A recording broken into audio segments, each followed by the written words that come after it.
Hello, everyone. I am Frank Morano. There was a time in this country when supporting law enforcement wasn't controversial. There was a time when saying violent criminals should be deported wasn't considered extreme. And there was a time when the government's first responsibility was protecting its own citizens. Well, apparently in Albany, those days are over. Have you seen today's New York Post? And that's how you know this is really live. Is you can see the date of today's paper.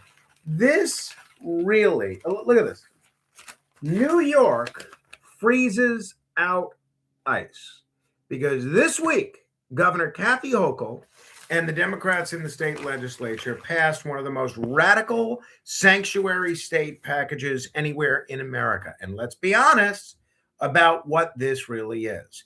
Nothing to do with compassion or fairness, and it's certainly not the old refrain that we hear all the time, common sense immigration reform. This is ideology overruling public safety. Under this proposal, New York would dramatically restrict cooperation with ICE.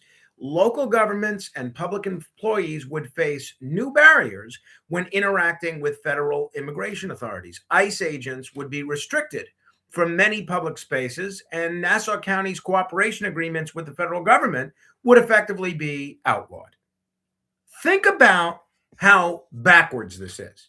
We're talking about the federal agency tasked with enforcing immigration law, not a vigilante group, not the guardian angels with machine guns or something, not some rogue operation, federal law enforcement.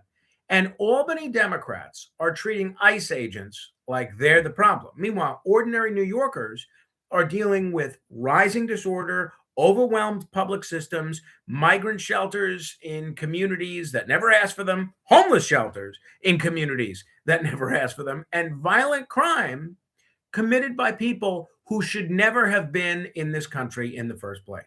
And instead of fixing the border, instead of helping law enforcement, instead of protecting taxpayers, Albany's answer is to make cooperation with ICE even harder. Brilliant.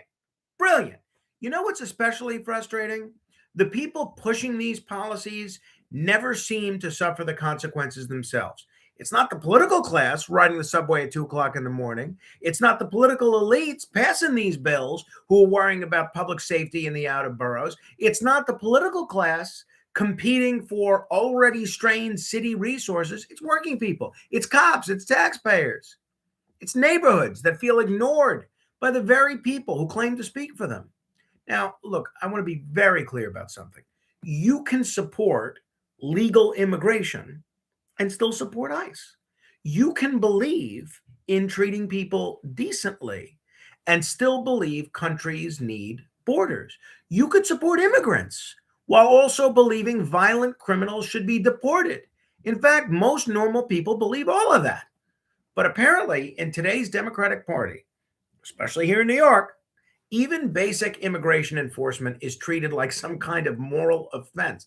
And that's why voters all over the country revolted against these policies. That's why border security became one of the defining issues of the last election. And frankly, that's why President Trump's message connected with so many working class Americans across racial and ethnic lines, because people want order, they want safety, they want laws enforced consistently, and they're tired of being told that chaos is compassion. I support ICE happily and proud to say that. I support law enforcement. I support secure borders.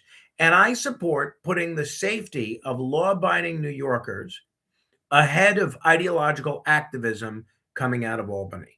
This sanctuary state push is totally wrong for New York, totally wrong for taxpayers, public safety, everything.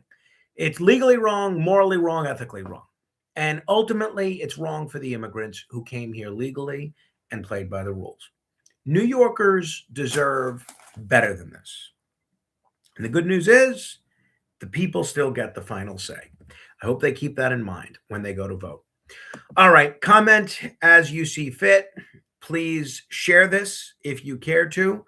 And please, even if you disagree, feel free to comment and explain why. All right. Thanks, everybody. Have a great Memorial Day weekend.